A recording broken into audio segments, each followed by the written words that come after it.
Alam mo ba na may talata sa Biblia na direktang binabanggit ang mga tattoo? Oo, ito ay nasa Levitico 19:28 at kung ano ang sinasabi nito ay maaaring ikagulat mo.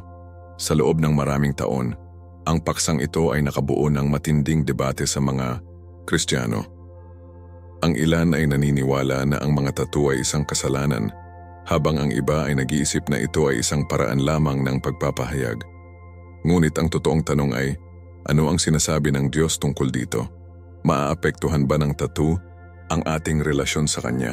Ang Biblia ay nagbibigay sa atin ng malalim na espiritual na mga prinsipyo tungkol sa kung paano natin dapat tratuhin ang ating katawan na siyang templo ng banal na espiritu.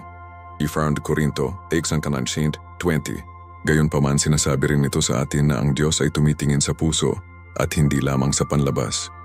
Kaya mahalaga ba talaga kung ano ang inilalagay natin sa ating balat o ang intensyon sa likod ng bawat desisyon ang tunay na mahalaga? Ang matutuklasan mo sa video na ito ay maaaring magbago sa paraan ng pagtingin mo sa mga tattoo mula sa pananaw ng Biblia. Higit pa rito, mayroong isang propetikong aspeto na hindi pinapansin ng marami. Ang pahayag 3:16-17 ay nagsasalita ng isang marka sa balat na ipapataw sa huling panahon. Ang ilan ay nagtataka kung ang mga tattoo ay maaaring naghahanda sa pag-iisip ng mundo upang tanggapin ang mga ganitong uri ng mga senyales ng walang pag-aalinlangan. Kinukondisyon ba tayo ng hindi natin namamalayan? May mga katotohanan sa salita ng Diyos na hindi alam ng marami at ngayon ay susuriin natin ang mga ito ng malalim. Kung naisip mo na kung okay lang bang magpatato ang isang Kristiyano, manatili ka hanggang sa huli. Dahil hindi naman personal na opinyon ang ibibigay natin, kundi mga sagot batay sa Biblia.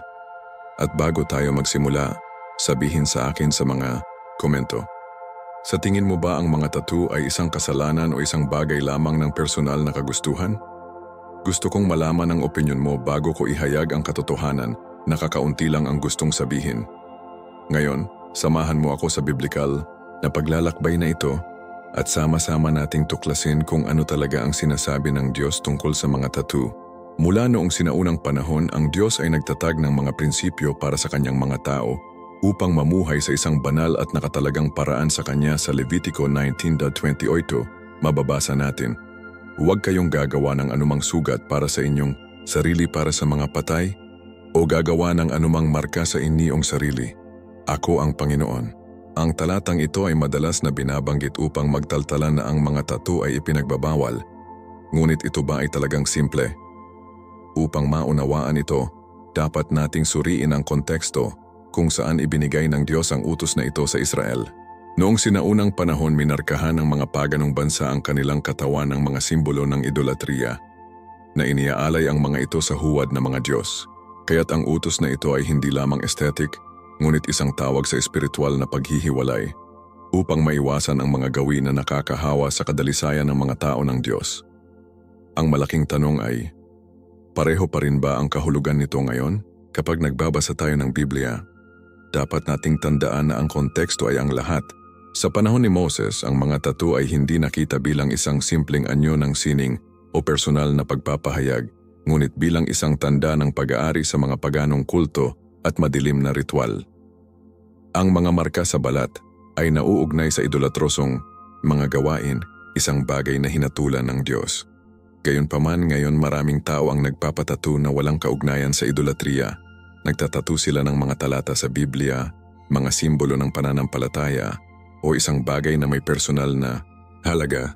Kaya ang malaking tanong ay, ang mga marka ng balat ay kumakatawan pa rin sa paghihimagsik laban sa Diyos o nakasalalay ba ito sa intensyon ng puso? Ang bagong tipan ay nag-aalok sa atin ng isa pang pananaw.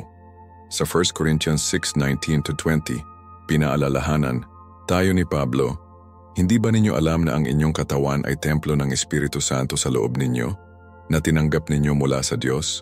Ang pagtuturo dito ay malinaw. Kung ano ang ginagawa natin sa ating katawan ay dapat magpakita ng kaluwalhatian ng Diyos. Ang pangunahing tanong ay hindi lamang kung ang isang tattoo ay pinahihintulutan o hindi, ngunit kung ito ay tunay na nagpaparangal sa Diyos. Ang isang tattoo ba ay nagpapatibay sa espiritual na buhay ng isang tao o naglalayo sa kanya mula sa mga banal na prinsipyo? Ang bawat Kristiyano ay dapat tumugon ng may pag-unawa at panalangin. Mahalagang tandaan na bagamat hindi partikular na ipinagbabawal ng Biblia ang mga tattoo sa Bagong Tipan, hindi ito nangangahulugan na lahat ng pinahihintulutan ay kapaki-pakinabang. Sa Purnawater mga taga-Korinto 10:23, sinabi ni Pablo, "Ang lahat ng mga bagay ay matuwid para sa akin, ngunit hindi lahat ng mga bagay ay nakatutulong." Ito ay nag-aanyaya sa atin na pag-isipan. Ang isang tattoo ba ay bumubuo ng aking kaugnayan sa Diyos? Maaari ba itong maging hadlang sa aking patotoong Kristiyano? Ginagawa ko ba ang desisyong ito ng matalino at may panalangin o hinihimok ng mga tendensya, emosyon o salpok? Higit pa sa tinta sa balat, ang talagang mahalaga ay ang puso at ang intensyon kung saan ito ginagawa. Kaya nananatili ang malaking tanong, kasalanan ba ang magpatattoo? Ang sagot ay hindi ganap, ngunit depende sa motibasyon at epekto sa espiritual na buhay ng bawat tao. Itinuturo sa atin ng Biblia na ang Diyos ay tumitingin sa puso, ngunit tinatawag din tayo nito na maging liwanag sa mundo at huwag magdulot ng kalituhan. Ang tamang tanong ay hindi lang, magagawa ko ba ito? Mula dito, lumitaw ang isa pang kawili-wiling tanong. Maaari bang magkaroon ng mas malalim na espiritual na kahulugan ang mga tattoo?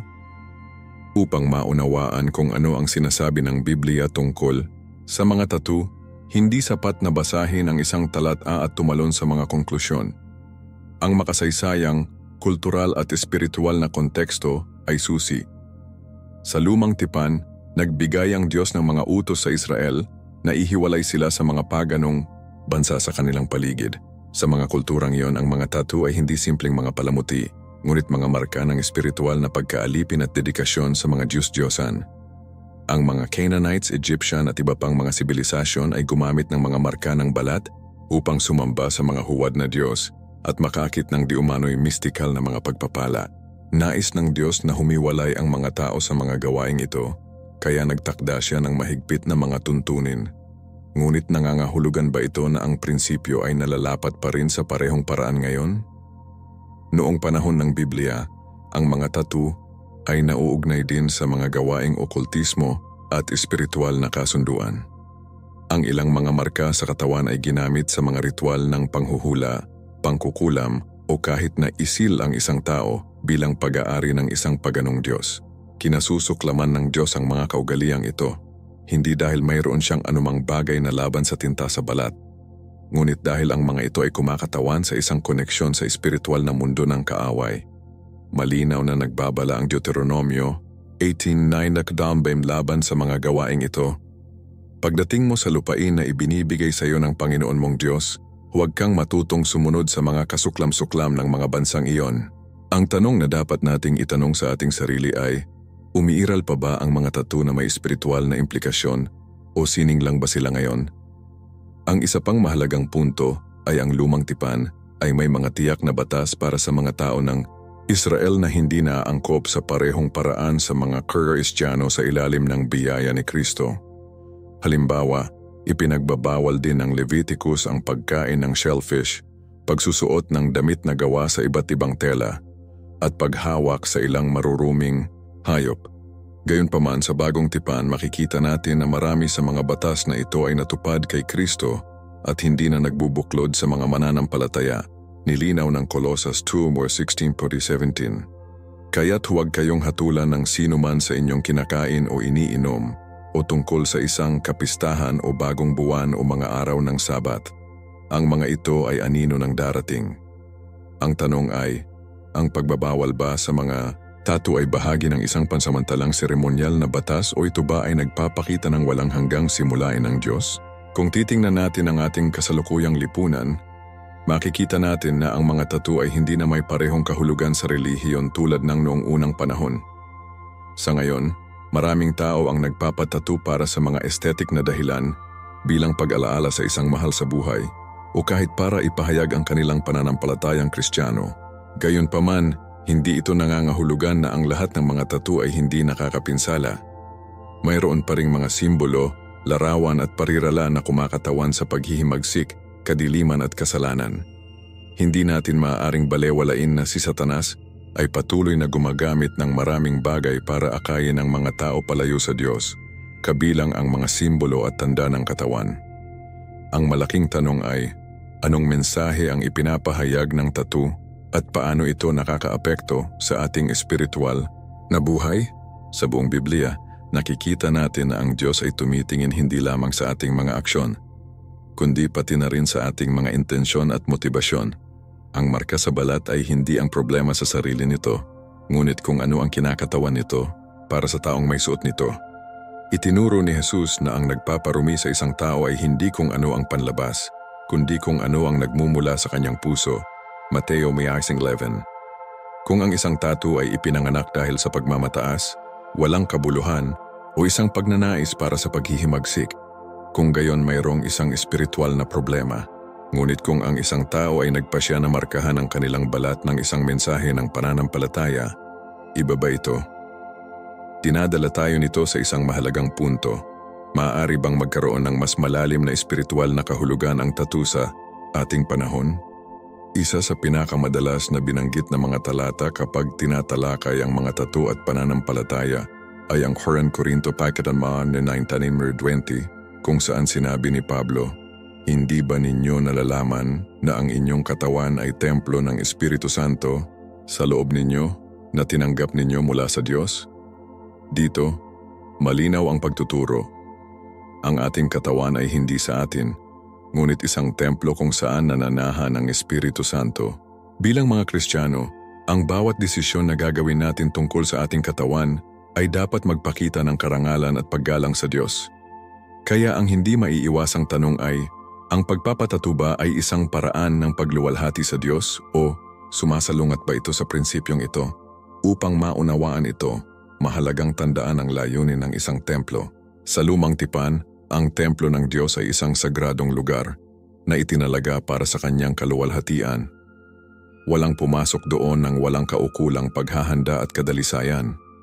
Kung paanong ang mga pari ay kinakailangan na panatilihing malinis at banal ang templo, ang mga mananampalataya ngayon ay dapat pangalagaan ang ating mga katawan na siyang tahanan ng banal na espiritu. Isinulat ni Pablo ang talatang ito sa isang konteksto kung saan maraming Kristiyano ang nakikibahagi pa rin sa mga makamundong gawain, kabilang ang sexual na imoralidad at paganong mga kaugalian. Ang pangunahing punto ay hindi lamang kung ang isang tattoo ay mabuti o masama, ngunit kung ang ating desisyon ay nagpapakita na ang ating buhay ay ganap na sumuko sa Diyos. Ang isa pang aspeto na dapat isaalang-alang ay ang ating mga aksyon ay hindi lamang nakakaapekto sa atin, kundi pati na rin sa mga nakapaligid sa atin. Sa unang mga taga-Korinto 8:9, nagbabala si Pablo, "Mag-ingat na baka ang kalayaan mong ito ay maging katitisuran sa mahihina." Kung ang isang tattoo ay maaring pagmulan ng kalituhan, pagkagambala o espiritual na katitisuran para sa ibang mga mananampalataya, sulit ba itong makuha? Tinawag tayo ni Jesus na maging ilaw ng sanlibutan, Mateo 10:16, at mamuhay sa paraang ang ating pananampalataya ay nagbibigay inspirasyon sa iba na lumapit sa Diyos. Ang isang tattoo na may mensahe ng pananampalataya ay maaaring maging isang pagkakataon upang mag-ebanghelyo. Ngunit kung ito ay nagdudulot ng pagdududa o kalituhan, dapat nating suriin kung ito ba ay talagang nagtatayo ng ating kaugnayan sa Diyos at sa iba. Gayunpaman, ang konsepto ng pagluwalhati sa Diyos sa ating mga katawan ay hindi lamang nalalapat sa mga tattoo, ngunit sa lahat ng bahagi ng ating buhay. Ang ating kinakain, kung ano ang ating isinusuot, kung paano tayo nagsasalita, at kung paano tayo kumilos ay nagpapakita rin ng ating debosyon sa Diyos. Ang isang tao ay maaaring walang tattoo at sinisiraan pa rin ang kanyang katawan sa pamamagitan ng masamang gawi, imoralidad o pagpapabaya sa kanyang kalusugan. Ang Diyos ay hindi lamang naghahanap ng panlabas na anyo ng kadalisayan, ngunit isang pusong ganap na sumuko sa kanya. Sa Roma 12:1, tayo ay hinihikayat na iharap ang inyong mga katawan na isang handog na buhay, banal, katanggap-tanggap sa Diyos. Ito ang inyong espiritual na pagsamba. Ang tunay na tanong ay hindi lamang kung tama ang mga tattoo, ngunit kung ang ating buong buhay ay ginagamit upang luwalhatiin ang Diyos. Sa huli, ang bawat Kristiyano ay dapat humingi ng patnubay ng Diyos sa panalangin at pagmumuni-muni bago gumawa ng desisyon na markahan ang kanyang katawan. Hindi partikular na binanggit ng Biblia ang mga tattoo sa Bagong Tipan, ngunit tinatawag tayo nito na mamuhay ng may kaunawaan. Ang motibasyon ko bang parangalan ng Diyos o sumunod lang sa uso? Hinahayaan ko ba ang aking desisyon na palakasin ang aking pananampalataya o ilayo ako rito? Kung ang kasulatan ay nagtuturo sa atin ng anuman, ito ay ang ginagawa natin sa ating mga katawan ay may espiritual na mga kahihinatnan. Dinadala tayo nito sa isang mas malalim na tanong. Anong espiritual na kahulugan ang maaaring magkaroon ng mga tattoo na higit pa sa nakikita natin sa mata? Ang mga tattoo ay hindi lamang mga marka sa balat. Sa buong kasaysayan, mayroon silang malalim na espiritual at simbolikong kahulugan. Sa maraming sinaunang kultura, ang mga marka ng katawan ay kumakatawan sa pagkaalipin, pagsamba sa huwad ng mga Diyos, at espiritual na mga kasunduan. Sa Biblia, makikita natin kung paano palaging binabalaan ng Diyos ang kanyang mga tao tungkol sa impluwensya ng mga paganong bansa at ang kanilang mga gawain. Nilinaw ng Levitico 19:28 na ang mga markang ito ay nauugnay sa idolatrosong mga ritual, at bagaman marami sa ngayon ang nagpapatato ng walang anumang espiritual na layunin, may mas malalim bang koneksyon kaysa sa ating inaakala? Sa espiritual na mundo, ang mga marka ng katawan ay ginamit bilang mga simbolo ng pag-aari. Noong unang panahon, ang mga alipin ay nagsusuot ng mga tattoo o peklat upang ipakita kung sino sila. Kapansin-pansin, sinasabi sa atin ng Biblia na ang mga mananampalataya ay may tatak din, ngunit isang di nakikitang marka, ang tatak ng banal na espiritu, Efeso 1:13. Ang markang ito ay hindi pisikal, ngunit ito ay kumakatawan sa ating pagkakakilanlan kay Kristo. Kaya, kung tinatakan tayo ng Diyos sa espiritual, kailangan bang markahan tayo sa labas? Ang ilang mga tao ay gumagamit ng mga tattoo na may mga Kristiyanong simbolo bilang isang pagpapahayag ng kanilang pananampalataya. Ngunit ito ay nagtataas ng isang bagong tanong. Dapat bang ipahayag ang pananampalataya sa balat o sa pang-araw-araw na buhay? Ang isa pang aspeto na dapat isaalang-alang ay ang maraming mga tattoo ay may mga nakatagong kahulugan na maaaring makaapekto sa espiritual na buhay ng isang tao nang hindi nila namamalayan.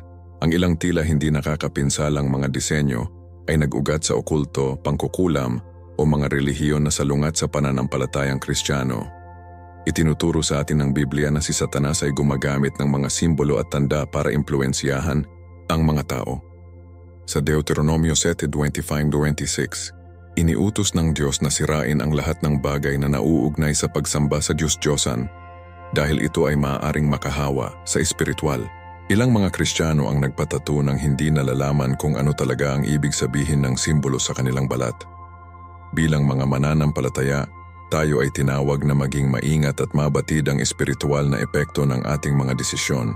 Itinuro sa atin ni Jesus na kung ano ang nasa labas ay sumasalamin sa kung ano ang nasa puso. Sa Mateo 7:16 sinabi niya, "Makikilala mo sila sa kanilang mga bunga."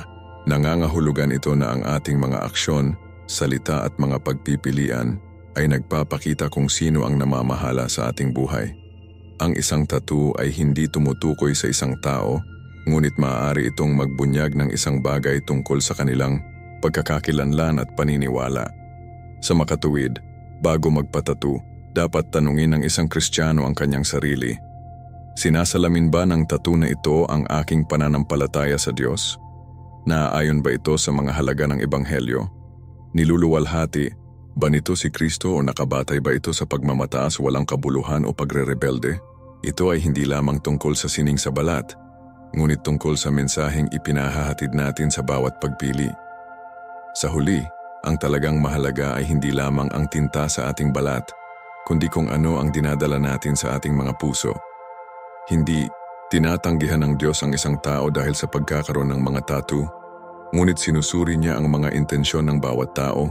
Tinatawag tayo ng Biblia na maging iba sa mundo, hindi sumunod sa mga uso nito, Roma 8:22, at laging hanapin ang kalooban ng Diyos.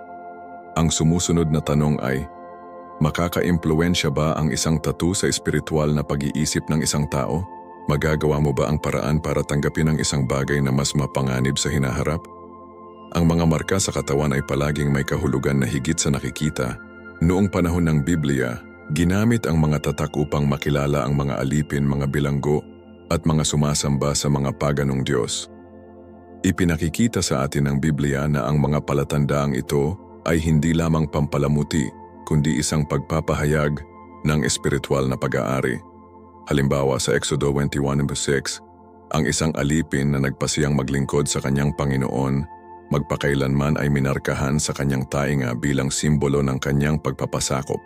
Katulad nito, ang mga sinaunang sibilisasyon ay gumamit ng mga tattoo upang ipakita ang debosyon sa mga Diyos-Diyosan at huwad na mga Diyos. Hindi kaya ngayon kahit na nagbago ang intensyon ng isang tattoo, may kahalagahan pa rin ang espiritual na epekto nito? Ang espiritual na mundo ay hindi gumagana lamang sa kung ano ang sinasadya nating nauunawaan. Sa Biblia, palaging nagbabala ang Diyos tungkol sa mga panganib ng paggamit ng mga simbolo na kumakatawan sa idolatriya, kadiliman, o paghihimagsik. Marami sa mga palatandaan at figura na ginagamit sa mga tattoo ay nag-ugat sa okulto ng hindi nalalaman ng mga tao. Sa Deuteronomio 12:30 sinabi ng Diyos, "Huwag mong tanungin ang tungkol sa kanilang mga Diyos na sinasabi, paano sinasamba ng mga bansang ito ang kanilang mga Diyos? Gagawin ko rin ang gayon." Ang talatang ito ay nagpapaalala sa atin na nais ng Diyos na lumayo tayo sa mga gawaing maaaring makahawa sa ating pananampalataya, kahit na tila hindi ito nakakapinsala. Ilang tao ang nagpatato ng hindi nalalaman ang tunay na kahulugan ng imaheng mayroon sila sa kanilang balat. Ang isa pang kawili-wiling punto ay ang mga tatak ay maaaring magpakita ng estado ng puso. Itinuro ni Jesus na mula sa kasaganaan ng puso ay nagsasalita ang bibig. Mateo 12:34. Ibig sabihin, ang ipinahahayag natin ay nagpapakita kung ano ang nasa loob natin. Ang isang tattoo ay maaaring isang pagpapakita ng sakit, paghihimagsik, pagkakakilanlan o kahit isang paghahanap para sa layunin. Pinipili ng ilang Kristiyano na itatu ang mga talata sa Biblia o mga simbolo ng Kristiyano. Sa paniniwalang ito ay isang paraan upang magpatotoo sa kanilang pananampalataya.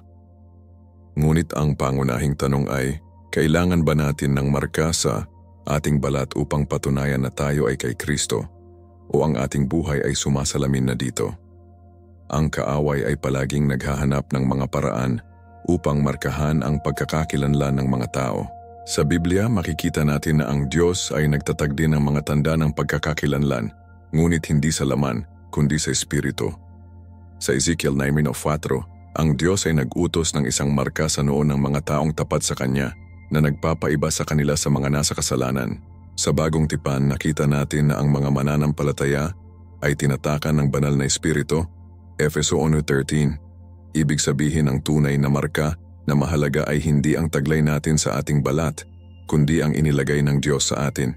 Kaya ang tanong, naghahanap ba tayo ng mga panlabas na marka upang pagtibayin ang isang bagay na ang Diyos lamang ang makakapagbuklod sa ating espiritu? Ang pipiliin nating itatu sa ating katawan ay isang desisyon na dapat gawin ng may karunungan at pag-unawa. Ang unang mga taga-Korinto 10:31 ay nagbibigay sa atin ng isang makapangyarihang prinsipyo. Kaya kung kayo ay kumakain o umiinom o anuman ang inyong ginagawa, gawin ninyo ang lahat sa ikaluluwalhati ng Diyos. Kung ang isang tattoo ay hindi lumuluwalhati sa Diyos, kung hindi ito nakapagpapatibay ng ating espiritual na buhay, at kung ito ay lumilikha ng kalituhan sa ating pagkakakilanlang Kristiyano, dapat nating tanungin ang ating sarili kung ito ay talagang kinakailangan. Ngunit dinadala tayo nito sa isang mas nakakaintriga na paksa. May koneksyon ba ang mga tattoo at isang hula sa Biblia tungkol sa hinaharap? Isa sa pinagtatalunan ng mga paksa, kapag pinag-uusapan ang tungkol sa mga tattoo at ang Biblia, ay ang posibleng koneksyon nila sa marka ng hayop na binanggit sa Apokalipsis 30:16 at pinapahintulutan niya ang lahat, maliliit at malalaki, mayaman at dukha, malaya at alipin, na tumanggap ng marka sa kanilang kanang kamay o sa kanilang mga noo.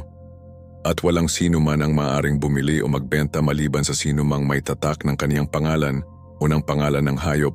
Ang talatang ito ay naglalarawan ng isang propetikong kaganapan kung saan ang sistema ng Antikristo ay maglalagay ng marka sa sangkatauhan. Ngunit maaari bang isang tattoo ang nagbibigay daan para sa propesya na ito? Mahalagang linawin na ang isang karaniwang tattoo ay hindi ang marka ng hayop, Ngunit maaaring ito ay nakaka-impluwensya sa pag-iisip ng lipunan sa pagtanggap ng mga mandatoryong marka ng katawan sa hinaharap.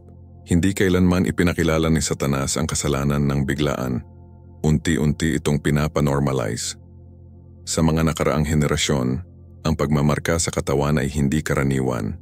Ngunit ngayon ang mga tattoo ay naging isang pandaigdigang uso. Ang parehong ay totoo para sa teknolohiya implanted sa katawan, tulad ng microchips at digital code. Hindi kaya nasanay na ang mundo sa pagtanggap ng mga palatandaan sa balat nito upang pagdating ng panahon, ang marka ng halimaw ay hindi makikita bilang isang bagay na nakababahala. Isa pa, binabalaan tayo ng Biblia na tinutularan ng kaaway ang ginagawa ng Diyos. May sariling tatak ang Diyos sa mga mananampalataya, Efeso 1:13. Ngunit hinahangad din ni Satanas na markahan ang sarili niya. Sa pahayag 7:3, ang mga lingkod ng Diyos ay tumatanggap ng selyo sa kanilang mga noo bilang tanda ng proteksyon. Katulad nito, ang dyablo ay nagpapataw ng kanyang sariling marka sa mga sumusunod sa kanya. Ipinapakita nito na ang mga tatak ay may espiritual na dimensyon at hindi lamang isang aesthetic na bagay. Kung ang mga tattoo ay walang kahalagahan, bakit nakikita natin sa Biblia na ang Diyos at si Satanas ay gumagamit ng mga palatandaan sa katawan bilang simbolo ng awtoridad at pagmamay-ari? Ang isa pang aspeto na dapat isaalang-alang ay ang voluntaryong pagpapasakop sa isang walang Diyos na sistema.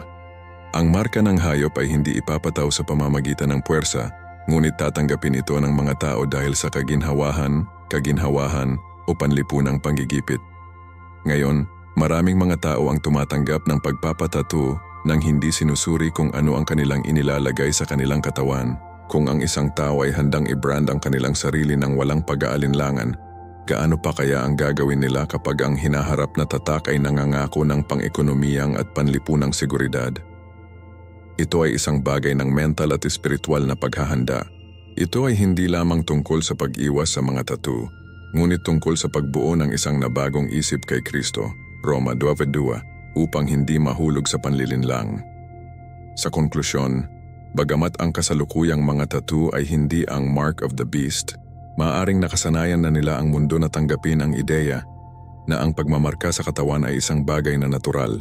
Ang pangunahing tanong ay hindi lamang kung ang isang tattoo ay pinahihintulutan o hindi, ngunit kung tayo ay nagiging mapagbantay at nauunawaan ang makahulang mga panahon kung saan tayo nabubuhay. Ito ay humahantong sa atin sa isang mas malalim na pagmuni-muni. Kung ang Diyos ay tumitingin sa puso, ano ang kahalagahan ng panlabas na mga marka sa ating pananampalataya?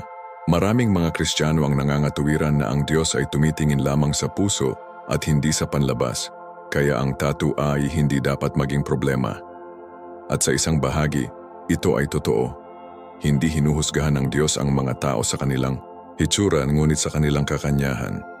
Sa 1 Samuel 16:7, sinabi ng Diyos kay Samuel, "Ang tao ay tumitingin sa panlabas na anyo, ngunit ang Panginoon ay tumitingin sa puso." Gayunpaman, itinuro din ni Jesus na kung ano ang nasa labas ay madalas na sumasalamin sa kung ano ang nasa loob. Sa Mateo 15:18-19 sinabi niya, kung ano ang lumalabas sa bibig ay mula sa puso. Kaya masasabi ba natin na ang isang tattoo ay walang kaugnayan sa espiritual na estado ng isang tao? Ang tanong dito ay hindi lamang ang tattoo mismo, ngunit kung ano ang nag-uudyok sa atin na gawin ito. Ito ba ay pagpapahayag ng taimtim na pananampalataya o isang gawa ng paghihimagsik? Ito ba ay isang desisyon na ginawa ng may espiritual na kapanahunan o isang lumilipas na uso lamang? Sa Biblia, nakikita natin na ang Diyos ay palaging mas interesado sa intensyon sa likod ng isang aksyon kaysa sa mismong aksyon. Sa Marcos 7:6, sinaway ni Jesus ang mga Pariseo dahil sa panlabas na anyo sila ay banal, ngunit ang kanilang mga puso ay malayo sa Diyos. Dinadala tayo nito sa isang mahalagang pagmuni-muni. Ang isang Kristiyano ay maaaring walang mga tattoo at malayo pa rin sa Diyos, habang ang iba ay maaaring magkaroon ng mga ito at namumuhay na may pusong ganap na nakatuon sa Panginoon. Gayunpaman, mahalagang tandaan na ang ating mga panlabas na pagpili ay maaaring makaimpluwensya sa iba. Binigyan tayo ni Pablo ng isang mahalagang prinsipyo sa 1 Corinto 8:9. Ingatan ninyo ang Panginoon na ang kalayaang ito sa inyo ay hindi maging katitisuran sa mahihina, Kung ang isang personal na desisyon ay maaaring magdulot ng kalituhan o makaapekto sa patotoo ng isang tao, dapat nating suriin kung ito ay talagang angkop. Ito ay hindi lamang tungkol sa kung ano ang pinahihintulutan, ngunit kung ano ang nagpapatibay. Ang tattoo na may mensaheng Kristiyano ay maaaring isang anyo ng patotoo, ngunit maaari rin itong makita ng iba bilang isang kontradiksyon. Kaya paano natin binabalanse ang kalayaan kay Kristo sa tawag na maging halimbawa sa iba? Itinuro sa atin ni Jesus na ang pagiging kanyang mga disipulo ay nangangahulugan ng pagkamatay sa ating sarili at pagpasa ng ating krus araw-araw. Lucas 9:23. Ipinahihiwatig nito na ang ating mga desisyon ay dapat na ginagabayan ng banal na espiritu at hindi ng mga personal na pagnanasa o panlabas na impluensya. Sa isang mundo kung saan ang pagkakakilanlan ay lalong binibigyang kahulugan sa hitsura, dapat tandaan ng Kristiyano na ang kanyang tunay na pagkakakilanlan ay kay Kristo at hindi sa kung ano ang kanyang isinusuot sa kanyang balat. Gaya ng sabi sa Colossus 3:2, ituon ninyo ang inyong pag-iisip sa mga bagay sa itaas, hindi sa mga bagay na nasa lupa. Dinadala tayo nito sa susunod na tanong. Paano dapat gumawa ng mga desisyon ang isang Kristiyano tungkol sa kanyang katawan nang hindi nahuhulog sa walang kabuluhan o pagre-rebelde? Sa huli, ang susi ay hindi lamang kung ang isang tattoo ay mabuti o masama, ngunit kung ito ay sumasalamin sa ating kabuuang pagsuko sa Diyos. Ang 1 Corinthians 10:31 ay nagpapaalala sa atin, kung kayo'y kumakain o umiinom o anuman ang inyong ginagawa, gawin ninyo ang lahat sa ikaluluwalhati ng Diyos. Ang malaking tanong na dapat itanong ng bawat mananampalataya sa kanyang sarili ay, pinararangalan ba ng desisyong ito ang Diyos? Inilalapit ba ako nito sa Kanya o itinutulak ako palayo? Ang sagot sa tanong na ito ay maaaring ganap na magbago ng iyong pananaw sa mga tattoo at anumang iba pang desisyon sa iyong buhay Kristiyano. Ito ay nagdadala sa atin sa isang mas mahirap na tanong. Ano ang dapat gawin ng isang Kristiyano kung mayroon na siyang mga tattoo at ngayon ay nakadarama ng pananalig sa kanyang puso? Ito ang pangunahing tanong na itinatanong ng maraming mananampalataya sa kanilang sarili. Kasalanan ba ang magpatato o ito ay isang personal na desisyon lamang? Ang unang bagay na kailangan nating maunawaan ay hindi tahasang ipinagbabawal ng Biblia ang mga tattoo sa bagong tipan, ngunit hindi rin ito direktang sinasang-ayunan ang mga ito. Ibig sabihin, hindi tayo makakasagot ng simpleng oo o hindi. Ang tunay na sagot ay nasa espiritual na mga prinsipyo na gumagabay sa buhay ng isang Kristiyano. Sinasabi sa atin ng 1 Corinthians 10:23, ang lahat ng mga bagay ay matuwid para sa akin, ngunit hindi lahat ng mga bagay ay nakatutulong. Dito, ipinaalala sa atin ni Pablo na hindi lahat ng pinahihintulutan ay kapaki-pakinabang sa ating kaugnayan sa Diyos. Kaya ano ang dapat nating isaalang-alang bago magpasya sa isang tattoo? Ang unang bagay ay pag-aralan kung ang isang tattoo ay lumuluwalhati sa Diyos o kung ito ay isang karnal o mapusok na pagnanasa. Sa mga taga-Korinto 6:19-20, sinabi sa atin na ang ating katawan ay templo ng Espiritu Santo at dapat nating luwalhatiin ang Diyos dito. Hindi ito nangangahulugan na ang lahat ng bagay na may kaugnayan sa katawan ay automatikong masama.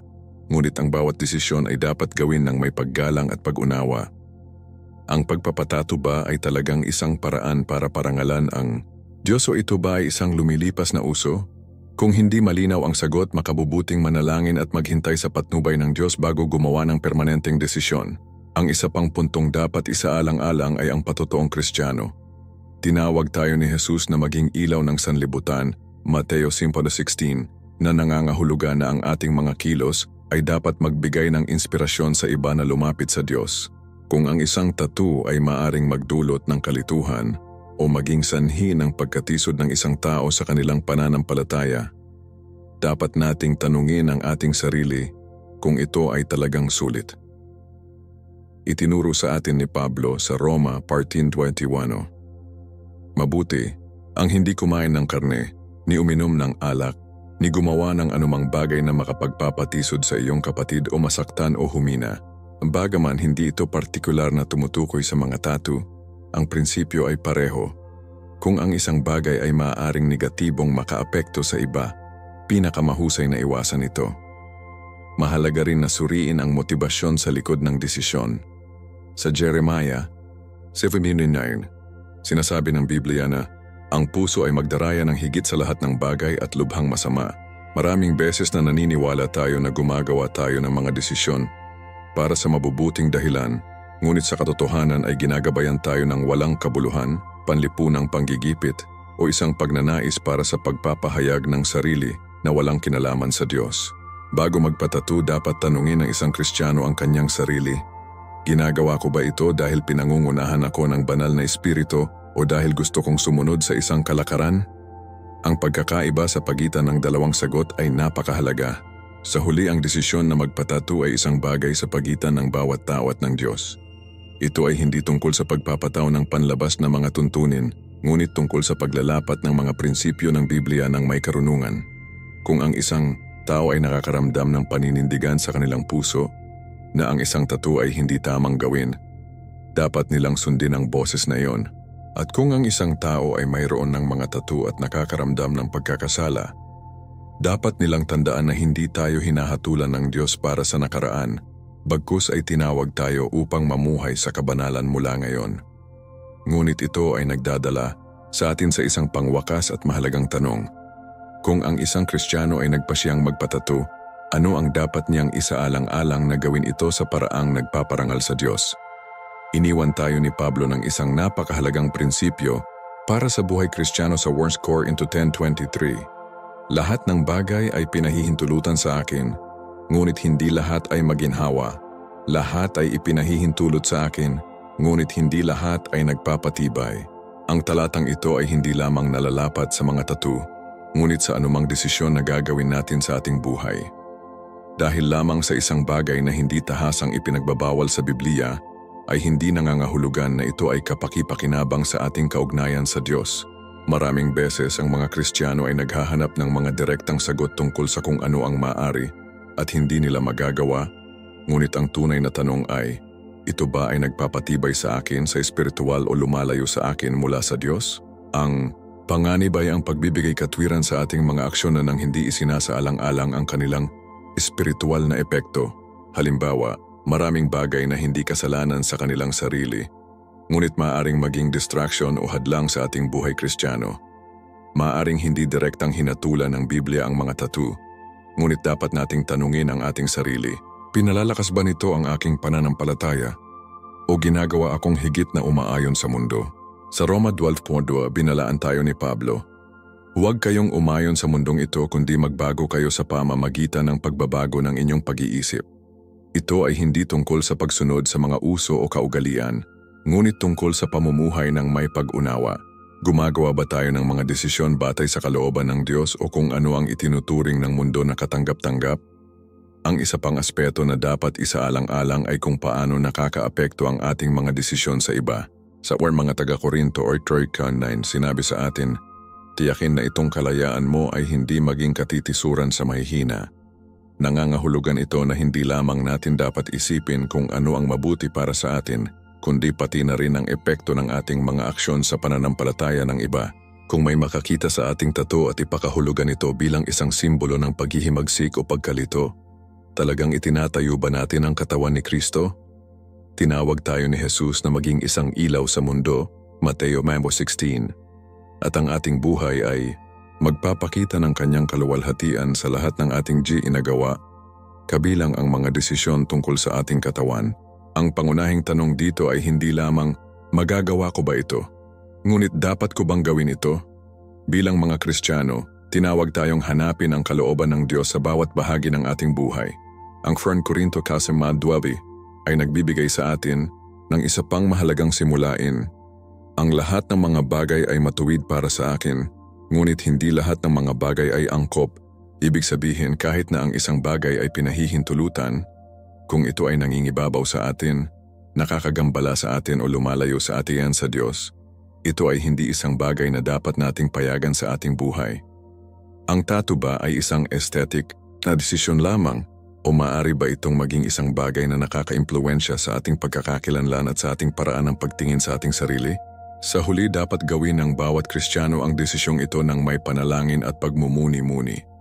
Itinuturo sa atin ng Biblia na ang Diyos ay tumitingin sa puso, ngunit tinatawag din tayo nito na mamuhay ng may karunungan at kaunawaan. Ito ay hindi tungkol sa pagpapataw ng mga panlabas na alituntunin, ngunit tungkol sa pagpapahintulot sa banal na espiritu na gabayan ang bawat hakbang ng ating buhay.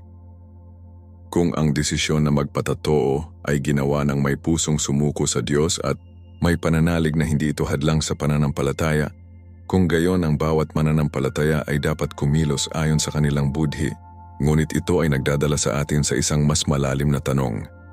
Paano natin matitiyak na ang ating pang-araw-araw na mga desisyon ay tunay na nagpapakita ng ating pagmamahal sa Diyos? Nang tanungin ng mga Pariseo si Jesus kung ano ang pinakamahalagang utos, tumugon siya sa Mateo 22:37. Ibigin mo ang Panginoon mong Diyos ng buong puso mo, ng buong kaluluwa mo, at ng buong pag-iisip mo. Ito ang pundasyon ng buhay Kristiyano. Ang lahat ng ating ginagawa ay dapat magpakita ng malalim at tapat na pag-ibig sa Diyos. Ito ay hindi lamang tungkol sa pagsunod sa mga tuntunin, kundi tungkol sa pamumuhay nang may katiyakan na ang bawat desisyon ay dapat na pagpapahayag ng ating debosyon sa Kanya. Kaya ang pangunahing tanong ay, ang pagnanais bang makakuha ng tattoo ay ipinanganak mula sa pag-ibig sa Diyos o mula sa isang personal na pagnanais? Ang ibig sabihin ng pagmamahal sa Diyos ng buong puso ay ang pag-uuna sa Kanya sa bawat aspeto ng ating buhay. Ang Colosas 3:2 ay nagpapaalala sa atin, ituon ninyo ang inyong isip sa mga bagay sa itaas, hindi sa mga bagay sa lupa. Nangangahulugan, ito na, bago gumawa ng anumang desisyon, dapat nating tanungin ang ating sarili. Ito ba ay naglalapit sa akin sa Diyos? O ito ba ay isang bagay lamang na gusto kong gawin dahil sa personal na kagustuhan? Maraming tao ang gumagawa ng mapusok na mga desisyon nang hindi isinasaalang-al ang kanilang espiritual na epekto. Ngunit kapag mahal natin ang Diyos ng buong pagkatao, hinahangad nating bigyang kasiyahan siya sa lahat ng bagay, maging sa ating mga pagpili tungkol sa ating katawan. Dapat din nating tandaan na ang ating pagmamahal sa Diyos ay makikita sa ating pagsunod sa Kanyang salita. Sinasabi sa Juan 14:15, kung iniibig ninyo ako, tutuparin ninyo ang aking mga utos. Hindi ito nangangahulugan na ang Diyos ay nagpapataw ng di makatwirang mga paghihigpit sa atin. Ngunit ang Kanyang mga utos ay isang gabay sa pamumuhay sa espiritual na katuparan. Kung talagang mahal natin ang Diyos, ang bawat pagpili na gagawin natin ay dapat na nakaayon sa Kanyang kalooban. Hindi natin maihihiwalay ang ating espiritual na buhay sa ating pang-araw-araw na desisyon. Ang tunay na tanong ay hindi kung ang isang tattoo ay kasalanan o hindi, ngunit kung ang ating desisyon ay nagpapakita ng isang pusong sumuko sa Diyos. Sinabi rin ni Jesus na dapat nating ibigin ang Diyos ng buong pag-iisip. Nangangahulugan ito ng pag-iisip ng may espiritual na pag-unawa, pagsusuri sa bawat desisyon at huwag hayaan ang ating sarili na madala ng mga udyok o hilig ng mundo. Sinasabi sa atin ng Roma 12:2, huwag kayong umayon sa mundong ito, kundi magbago kayo sa pamamagitan ng pagbabago ng inyong pag-iisip. Bago magpatatu, bago sumunod sa anumang paraan, dapat nating tanungin ang ating sarili.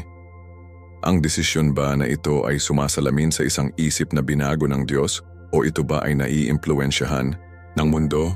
Ang tunay na pag-ibig sa Diyos ay umaakay sa atin na kumilos ng may karunungan at hindi dahil sa emosyon. Sa huli, ang pagmamahal sa Diyos ng buong pagkatao ay nangangahulugan ng ganap na pagsuko sa Kanyang kalooban. Ito ay hindi lamang tungkol sa kung ano ang gusto natin o kung ano ang tinatanggap ng lipunan, ngunit tungkol sa pamumuhay sa paraang nagpapakita ng kaharian ng Diyos sa atin. Itinuturo sa atin ng 1 Corinthians 10:31. Kaya kung kayo ay kumakain o umiinom o gumawa ng anupaman, gawin ninyo ang lahat sa ikaluluwalhati ng Diyos. Ito ang tunay na pamantayan na dapat nating sundin. Ngunit ito ay nagdadala sa atin sa isang pangwakas na tanong. Kung ang isang Kristiyano ay nagpasyang magpatatu, paano niya matitiyak na ang kaniyang desisyon ay lumuluwalhati sa Diyos? Matapos suriin kung ano ang sinasabi ng Biblia tungkol sa mga tattoo, dumating tayo sa isang mahalagang punto. Ang Diyos ay hindi lamang tumitingin sa panlabas, kundi sa puso ng bawat tao. Walang tahasang utos sa bagong tipan na nagbabawal sa mga tattoo. Ngunit may mga prinsipyo na tumutulong sa atin na gumawa ng matalinong mga desisyon. Ang ating katawan ay templo ng banal na espiritu. Ang ating mga kilos ay dapat na lumuwalhati sa Diyos at ang ating mga pagpili ay dapat sumasalamin sa isang buhay na sumuko sa kanyang kalooban. Kaya, hindi alintana kung ito ay pinahihintulutan o hindi. Ang tunay na tanong ay ang aking desisyon na magpatato ay naayon sa aking pagmamahal sa Diyos? Ang mga tattoo ay hindi direktang hinahatulan sa banal na kasulatan, ngunit ang konteksto at pagganyak ay mahalaga. Kung ang isang tattoo ay ipinanganak dahil sa walang kabuluhan, paghihimagsik o pagnanais na umayon sa mundo, kung gayon ito ay hindi isang bagay na nagpaparangal sa Diyos. Sa halip, kung gagawin ng isang tao ang desisyong ito ng may panalangin, pag-unawa at pananalig na hindi ito makakaapekto sa kanyang pananampalataya o kristyanong patotoo, kung gayon ito ay isang personal na desisyon sa pagitan niya at ng Diyos. Hindi natin dapat husgahan ang iba sa kanilang hitsura, ngunit hindi natin maaaring baliwalain na ang ating mga panlabas na desisyon ay sumasalamin sa kung ano ang nasa loob natin. Tinatawag tayo ng bagong tipan na kumilos ng may pag-unawa at pananagutan. Ang 1 Corinto 10:23 ay nagpapaalala sa atin, lahat ng bagay ay pinahihintulutan sa akin, ngunit hindi lahat ay kapaki-pakinabang. Sa buhay Kristiyano, ito ay hindi lamang tungkol sa kung ano ang pinahihintulutan, ngunit kung ano ang tunay na bumubuo ng ating relasyon sa Diyos at sa iba. Kung ang isang bagay ay maaaring makaapekto sa ating pakikipag-isa sa Panginoon o magdulot ng kalituhan sa iba, ito ba ay nararapat gawin? Ang isang tattoo ay maaaring hindi tukuyin ang pananampalataya ng isang tao, ngunit ang kahulugan at epekto nito ay maaaring maka-impluwensya sa kanilang espirituwal na landas. Ang bawat mananampalataya ay dapat humingi ng madasalin na direksyon bago gumawa ng permanenteng desisyon tungkol sa kanyang katawan. Itinuturo sa atin ng Roma 4:23 na anuman ang hindi sa pananampalataya ay kasalanan. Kung ang isang Kristiyano ay nakadarama ng kapayapaan sa kanyang puso kapag gumagawa ng desisyong ito sa harap ng Diyos, dapat siyang kumilos ng responsable at matalino. Ngunit kung may mga pagdududa, pinakamahusay na maghintay at maghanap ng higit pang kalinawan sa salita. Ang mahalaga ay hindi kung ano ang dinadala natin sa ating balat, kundi kung ano ang dinadala natin sa ating kaluluwa. Ang ating buhay ba ay sumasalamin sa katangian ni Kristo? Ang ating mga desisyon ba ay naglalapit sa atin sa Diyos o naglalayo sa atin sa Kanya? Sa huli, ang tawag sa bawat Kristiyano ay mamuhay sa paraang nagpapakita ng kaluwalhatian ng Diyos sa bawat lugar ng kanyang buhay. Higit pa sa isang tattoo, ang mahalagang bagay ay ang ating pagkakakilanlan ay wala sa mga panlabas na marka, ngunit sa selyo ng banal na espiritu. Gaya ng sabi sa 2 Corinthians 5:17, kung ang sino man ay kay Kristo, siya ay bagong nilalang, ang mga lumang bagay ay lumipas na. Narito ang lahat ng mga bagay ay naging bago. Ang pinakamabuting desisyon ay palaging ang maglalapit sa atin sa Diyos at tutulong sa atin na lumago sa kabanalan. Bago magpatato, dapat tanungin ng bawat Kristiyano ang kanilang sarili ng isang huling tanong. Nakakatulong ba sa akin ang desisyong ito na mas mahalin ang Diyos at mapakita ang kanyang liwanag sa aking buhay? Na matapos suriin ang lahat ng sinasabi ng Biblia tungkol sa mga tattoo, ang malaking tanong ay nananatili. Ito ba ay isang personal na desisyon o mayroon ba itong mas malalim na espiritual na implikasyon? Nakita natin na ang Diyos ay hindi humahatol sa panlabas na anyo, ngunit sa pamamagitan ng puso. Ngunit natutunan din natin na ang bawat desisyon na gagawin natin ay dapat lumuwalhati sa Diyos at bumuo ng ating espiritual na buhay. Kaya bago ka magpatato, tanungin ang iyong sarili, ito ba ay nagpapatibay sa aking kaugnayan sa Diyos o ito ba ay isang mapusok na pagnanasa? Ngayon gusto kong malaman ang iyong opinyon. Sa palagay mo ba ay dapat magpatato ang isang Kristiyano? O sa tingin mo ba ito ay isang bagay na hindi nararapat? Iwanan ito sa mga komento. Gusto kong basahin kung ano ang iniisip mo. At kung naisip ka ng video na ito, ibahagi ito sa isang taong may mga tanong tungkol sa paksang ito. Maaaring makatulong sa iyo na makita ang mga bagay mula sa pananaw ng Biblia. Kung gusto mo ang ganitong uri ng nilalaman batay sa salita ng Diyos, mag-subscribe sa channel at i-on ang notification bell. Dito pinag-uusapan natin ang malalalim na paksa ng pananampalataya na mas gustong iwasan ng marami, ngunit mahalaga para sa ating espiritual na paglago. Huwag palampasin ang mga susunod na video dahil may darating na mga pahayag sa Biblia na maaring magbago ng iyong buhay. At bago ka umalis, iniiwan ko sa iyo ang video na ito na lumalabas sa screen kung saan pinag-uusapan natin ang tungkol sa isa pang paksa na dapat malaman ng mga Kristiyano. I-click ngayon at ipagpatuloy ang pagsasaliksik sa katotohanan ng salita ng Diyos. See you sa susunod na video. Pagpapala, Marco.